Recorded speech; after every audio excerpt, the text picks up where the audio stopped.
അപ്പോൾ ഇന്ന് നമുക്ക് നല്ല പഞ്ഞി പോലത്തെ ദോശ തയ്യാറാക്കിയെടുക്കുന്നൊരു റെസിപ്പിയാണ് ഞാൻ കാണിക്കുന്നത്. ഒരുപാട് പേര് ഞാൻ റീൽസ് പോസ്റ്റ് ചെയ്യുന്ന സമയത്ത് ഒരുപാട് പേരൊന്ന് ചോദിക്കാറുണ്ട് ഇതിൻ്റെ ഒരു മെഷർമെൻറ്റ് എന്താണ്, ഇൻഗ്രീഡിയൻസ് എന്താണ്, ആ ഒരു റെസിപ്പിയൊക്കെ ഒന്ന് പറഞ്ഞു തരുമെന്ന്. അപ്പോൾ അവർക്കൊക്കെ വേണ്ടിയുള്ള വീഡിയോ ആണ് കേട്ടോ ഇന്ന് ഞാൻ ചെയ്യുന്നത്. അപ്പോൾ എല്ലാവരും ഒന്ന് കണ്ടാൽ മതി, അത്ര മാത്രമേ ഉള്ളൂ എൻ്റെ പ്രാർത്ഥന. അപ്പം നമുക്കൊരു പാത്രത്തിലേക്ക് ഒരു 3 കപ്പ് പച്ചരിയും പിന്നെ ഒരു 1.5 കപ്പ് ഉഴുന്ന്, നല്ല ഉഴുന്നൊക്കെ ആണെന്നുണ്ടെങ്കിൽ 1 കപ്പ് എടുത്താൽ മതി. ഇത് അത്ര നല്ല ഉഴുന്നല്ല കേട്ടോ.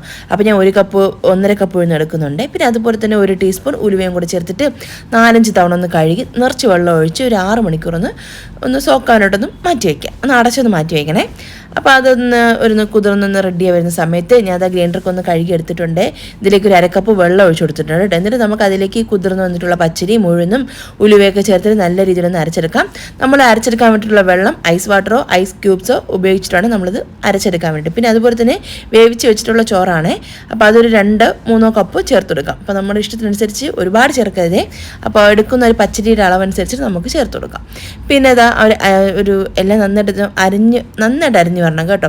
അപ്പോൾ നമ്മൾ ഗ്രൈൻഡറിലല്ല മിക്സിയിലാണ് അരയ്ക്കുന്നതെങ്കിലും ഐസ് വാട്ടർ ചേർത്തിട്ട് തന്നെ അരച്ചെടുക്കണേ. അപ്പോഴും മാവ് ചൂടാകാതിരിക്കുകയും ചെയ്യും, നന്നായിട്ട് ഫെർമെൻ്റ് കിട്ടുകയും ചെയ്യും. മാവൊന്ന് നമ്മൾ ഉഴുന്നെപ്പോഴും അരച്ചെടുക്കുന്നതിന് പൊങ്ങി വരുമല്ലോ. അപ്പോൾ അങ്ങനെ കിട്ടാൻ വേണ്ടിയിട്ടാണ് നമ്മൾ ഈ ഐസ് ക്യൂബ് ചേർക്കുന്നത്. അതും കുറേ ആൾക്കാർ സംശയമുണ്ട് എന്തിനാണ് ഐസ് ക്യൂബ് ചേർക്കുന്നത്. അപ്പോൾ ഈ ഒരൊറ്റ കാരണം കൊണ്ടാണ് ഞാൻ ഐസ് ക്യൂബ് ചേർക്കുന്നത്. അപ്പോൾ ഞാൻ ആ മാവ് നന്നായിട്ട് അരച്ച് 2 പാത്രത്തിലോട്ടൊന്ന് വെച്ചിട്ടുണ്ട്. അപ്പോൾ മാവ് നമ്മൾ ഒരുപാട് മുകളിലായിട്ട് വെക്കരുത് കേട്ടോ. എന്ത് വെച്ചാൽ നിറച്ച് മാവ് വെച്ച് കഴിഞ്ഞാൽ രാവിലെ ആകുമ്പോൾ എല്ലാം തറയിൽ കിടക്കും. അപ്പോൾ അതുകൊണ്ട് തന്നെ കുറച്ച് പകുതി ഒരു പാത്രത്തിൽ ഹാഫ് പോർഷൻ മാത്രം മാവ് നിറച്ചിട്ടൊന്ന് 2 പാത്രത്തിലോട്ടൊന്ന് ഫെർമെൻ്റ് ആയിട്ടൊന്ന് മാറ്റി വെച്ചിട്ടുണ്ട്. അപ്പോൾ അതൊരു കുറഞ്ഞതൊരു നമ്മൾ 6 തൊട്ട് 8 മണിക്കൂർ വരെയെങ്കിലും മാവൊന്ന് പുളിച്ചിടാനായിട്ട് മാറ്റി വയ്ക്കാം. പിന്നെ നമ്മളിതാ അതിൻ്റെ തലേദിവസം തന്നെ ചെയ്ത് വെച്ചതാണ്. അപ്പോൾ നെക്സ്റ്റ് ഡേ ആണ്, നമ്മൾ രാവിലെ മോർണിംഗ് ആണ് നമ്മളെപ്പോഴും അങ്ങനെയാണല്ലോ എല്ലാവരും ചെയ്യുന്നില്ല വീട്ടമ്മമാർ.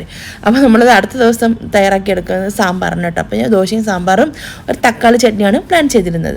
അപ്പോൾ ഒരു സാമ്പാറിന് വേണ്ടിയിട്ട് ഒരു 3/4 കപ്പോളം പരിപ്പ് നന്നായിട്ടൊന്ന് കഴുകി കുക്കറിലേക്ക് ഒരു 2 കപ്പ് വെള്ളത്തിലേക്ക് നമുക്ക് ഒരു പരിപ്പും 1/2 ടീസ്പൂൺ മഞ്ഞൾപ്പൊടിയും ആവശ്യത്തിന് ഉപ്പൊക്കെ ചേർത്തിട്ട് കുക്കറിൻ്റെ അടപ്പുകൊണ്ട് അടച്ച് 2-3 വിസിൽ കൊടുത്തിട്ട് അതൊന്ന് കുക്ക് ചെയ്തിട്ടെടുക്കാം. പിന്നെ നമ്മൾ ആ ഒരു സാമ്പാറിലേക്കുള്ള പച്ചക്കറിക്ക് ഞാൻ ഒരു 10-15ഓളം ചെറിയ ഉള്ളിയും 3 തക്കാളി, പിന്നെ അതുപോലെ തന്നെ ഒരു ക്യാരറ്റ്, ചെറിയൊരു പടവലങ്ങ, ചെറിയൊരു വെള്ളരിക്ക, ചെറിയ കഷ്ണങ്ങളാണ് കേട്ടോ. പിന്നെ അതുപോലെ തന്നെ 4-5 വെണ്ടയ്ക്ക. അപ്പം നിങ്ങളുടെ കയ്യിൽ എന്തൊക്കെ പച്ചക്കറികളുണ്ട് അതൊക്കെ എടുക്കാം, വേറെ ഒരു പ്രശ്നമില്ല. അപ്പോൾ എൻ്റെ കയ്യിലുള്ള പച്ചക്കറികളാണ് ഞാൻ എടുത്തിട്ടുള്ളത്. അപ്പോൾ ഇനി സാമ്പാറിന് മുരിങ്ങക്കോൽ ഇട്ടിട്ടെന്ന് പറഞ്ഞാൽ ആരും എൻ്റെ അടുത്ത് വഴക്കുണ്ടാക്കാൻ വരില്ലേ. ഇഷ്ടമുണ്ടെങ്കിൽ ചേർക്കാം, അത്ര ഉള്ളൂ കേട്ടോ. നമുക്ക് ഇന്നത് തന്നെ ചേർത്തേ നമ്മൾ അത് ചെയ്യാം, അങ്ങനെയൊന്നുമില്ല. നമ്മുടെ കയ്യിൽ അവൈലബിലിറ്റി അനുസരിച്ച് നമുക്ക് എന്ത് വേണമെങ്കിലും ചേർത്തിട്ട് നമുക്ക് എങ്ങനെ വേണമെങ്കിലും നമുക്ക് ഉണ്ടാക്കി കഴിക്കാം, അത്രേ ഉള്ളൂ. അപ്പോൾ അത് ആ ഒരു പരിപ്പൊക്കെ നന്നായിട്ടൊന്ന് വെന്തൊന്ന് വന്നിട്ടുണ്ട്. അപ്പോൾ ഞാൻ പ്രഷറൊക്കെ ഒന്ന് കളഞ്ഞിട്ട്, അപ്പോൾ രാവിലത്തെ കാരണം നമ്മൾ പ്രഷറൊന്നും പോകാനായിട്ട് വെയിറ്റ് ചെയ്യില്ല, നമ്മൾ പെട്ടെന്ന് ഇങ്ങനെ പ്രഷറൊക്കെ തുറന്ന് കളയില്ലേ. അപ്പോൾ പ്രഷറൊക്കെ ഒന്ന് ഞാൻ തുറന്നൊന്ന് കളഞ്ഞതിന് ശേഷം അതിലേക്ക് ഇതാ കട്ട് ചെയ്ത് വെച്ചിട്ടുള്ള പച്ചക്കറി ചേർക്കുന്നുണ്ട്. ചെറിയ ഉള്ളിക്ക് പകരമായിട്ട് ചെറിയ 2 സവാള ചേർത്താലും മതി കേട്ടോ, അതും നല്ല ടേസ്റ്റ് തന്നെയാണ്. അപ്പോൾ അത് അരിഞ്ഞു വെച്ചിട്ടുള്ള പച്ചക്കറി ഫുള്ളായിട്ട് ഇതിലേക്ക് ചേർത്ത് കൊടുക്കുന്നുണ്ട്. പിന്നെ അതുപോലെ തന്നെ ഒരു 2-3 കഷ്ണം കട്ടക്കായാണ് ചേർത്ത് കൊടുത്തത്. ഇത് അധികം ഫ്ലേവറൊന്നും ഇല്ലാത്ത കായാണ് കേട്ടോ, അതുകൊണ്ട് ഞാൻ ഒരു 4-5 പീസ് ഇട്ടിട്ടുണ്ട്. പിന്നെ അതുപോലെ തന്നെ ഒരു 1/2 കപ്പോളം പുളി വെള്ളമാണേ, നല്ല കട്ടിയുള്ള പൾപ്പൊക്കെ ആണെന്നുണ്ടെങ്കിൽ 1-2 ടേബിൾ സ്പൂൺ ചേർത്ത് കൊടുത്താൽ മതിയാകും. ഇത് പുളി വെള്ളം ആയതുകൊണ്ട് തന്നെ ഞാൻ ഒരു 1/2 കപ്പ് ചേർത്ത് കൊടുക്കുന്നുണ്ട്. എന്നിട്ട് നന്നായിട്ട് എല്ലാം ഒന്ന് മിക്സ് ചെയ്തതിന് ശേഷം കുക്കറിൻ്റെ അടപ്പുകൊണ്ട് വെച്ചിട്ട് ഒറ്റ വിസിൽ കൊടുത്ത് കുക്ക് ചെയ്താൽ മാത്രം മതി. ഒരുപാട് സമയം നമ്മളിട്ട് വേവിച്ച് കഴിഞ്ഞാൽ ആ ഒരു പച്ചക്കറിയുടെ ഗുണവും മണവും രുചിയും ഒക്കെ പോകും. അപ്പോൾ അതൊന്ന് റെഡിയായി വരട്ടെ. ആ ഒരു ടൈം കൊണ്ട് നന്നായിട്ട് മാവൊക്കെ പൊളിച്ചൊന്ന് പൊന്തി വന്നിട്ടുണ്ടേ. ഇതിലേക്ക് ഞാൻ അത് ആവശ്യത്തിന് ഉപ്പൊക്കെ ചേർത്തിട്ട് നന്നായിട്ടൊന്ന് മിക്സ് ചെയ്തെടുക്കുന്നുണ്ട്. അപ്പോൾ ഇതിലേക്ക് ഞാൻ സോഡാപ്പൊടിയോ അങ്ങനത്തെ വേറെ ഒരു ഐറ്റംസും ചേർക്കുന്നില്ല, കാരണം ഉഴുന്ന് ചേർത്തിട്ടുള്ളതുകൊണ്ട് തന്നെ മാവ് നന്നായിട്ട് സോഫ്റ്റ് ആയിരിക്കും. അതുപോലെ തന്നെ നന്നായിട്ട് ഇങ്ങനെ പൊങ്ങി വരില്ല, ആ ഒരു പാകത്തിന് കിട്ടുകയും ചെയ്യും. അപ്പോൾ നമ്മൾ ഇതിലേക്ക് ആവശ്യമില്ലാത്ത വെറുതെ സോഡാപ്പൊടിയൊന്നും ചേർക്കേണ്ട ആവശ്യമില്ല.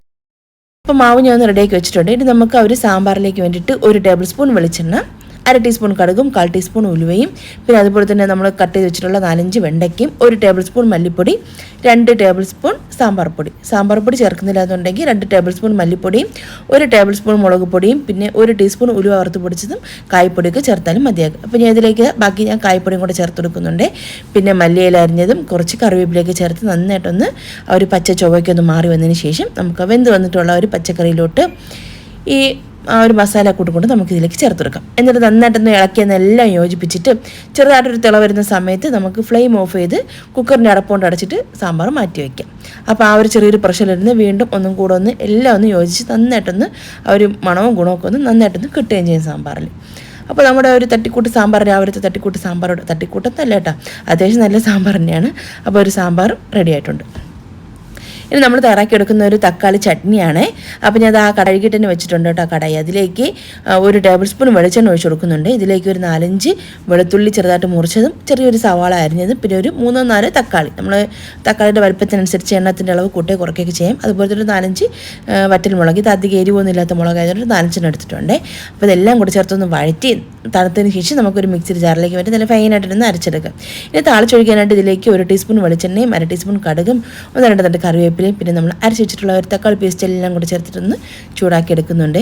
അപ്പോൾ തക്കാളി ചട്നി ഇവിടെ റെഡി ആയിട്ടുണ്ട് കേട്ടോ. പിന്നെ നമ്മളത് മെയിനായിട്ടുള്ള നമ്മളെ താരം എന്ന് പറഞ്ഞാൽ നമ്മൾ ആ ഒരു ദോശമാവാണല്ലോ. അപ്പോൾ അത് വെച്ചിട്ട് നമുക്ക് ദോശ തയ്യാറാക്കിയെടുക്കാം.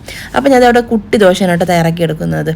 അപ്പം ആ ഒരു പാൻ നന്നായിട്ടൊന്ന് ചൂടായി വന്നിട്ടുണ്ട്. നമുക്ക് ഈ ഒരു ദോശ ഇങ്ങനെ കട്ടിക്ക് അധികം പരത്തി വെക്കാതെ കട്ടിക്ക് ചെറുതായിട്ടൊന്ന് ഒഴിച്ച് നെയ്യ് വേണമെങ്കിൽ ചേർത്തിട്ട് ഓപ്ഷനിലാണ്, ഒരു നിർബന്ധമില്ല. മീഡിയം ഫ്ലെയിമിൽ വെച്ചിട്ടാണ് നമ്മൾ എപ്പോഴും ഈ ദോശയൊക്കെ തയ്യാറാക്കി എടുക്കാനായിട്ട്. ഹൈ ഫ്ലെയിമിൽ വെക്കുകയാണെന്നുണ്ടെങ്കിൽ ദോശ പെട്ടെന്ന് ഉള്ളൊക്കെ എപ്പുറം അങ്ങനെ കരിഞ്ഞിട്ട് ഉള്ളു വേകാതെ കിട്ടും കേട്ടോ.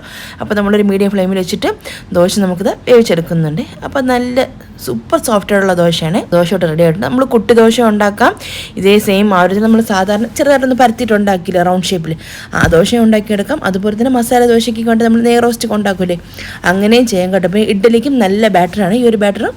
നമ്മൾ വേറെ ഒരുപാട് ഇൻഗ്രീഡിയൻസ് ഒന്നും ഇല്ല. നമ്മൾ അമ്മമാരൊക്കെ പണ്ട് നമ്മൾ വീടുകളിൽ ചെയ്യുന്ന അതേ സാധനങ്ങളൊക്കെ വെച്ച് സാധാരണ ഒരു തനിനാടനൊരു ദോശ റെസിപ്പിയാണ്. അല്ലാതെ അതിനകത്ത് കുറച്ച് ചവരി അങ്ങനത്തെ സംഭവങ്ങളൊന്നും ഞാൻ ചേർത്തിട്ടില്ല. വേണമെങ്കിൽ നിങ്ങൾക്ക് ചേർത്ത് തയ്യാറാക്കി നോക്കാം കേട്ടോ. അതൊക്കെ ഓരോരുത്തരുടെ ഇഷ്ടമാണ്. അപ്പോൾ അതാ നമ്മുടെ തട്ടിൽ കുട്ടി ദോശയും ഒരു തക്കാളി ചട്നിയും സാമ്പാറും പിന്നെ കുറച്ച് ദോശപ്പൊടി കൂടെ ഞാൻ എടുത്തിട്ടുണ്ട്. അപ്പോൾ ഈ ഒരു കുഞ്ഞു വീഡിയോയും കുഞ്ഞു റെസിപ്പി നിങ്ങൾക്ക് ഇഷ്ടമായിട്ടുണ്ടെങ്കിൽ മറക്കാതെ ചാനലൊന്ന് സബ്സ്ക്രൈബും ഫോളോ ചെയ്ത് സപ്പോർട്ട് ചെയ്യും. അപ്പോൾ ഈ വീഡിയോ കണ്ട എല്ലാ കൂട്ടുകാർക്കും താങ്ക്സ്.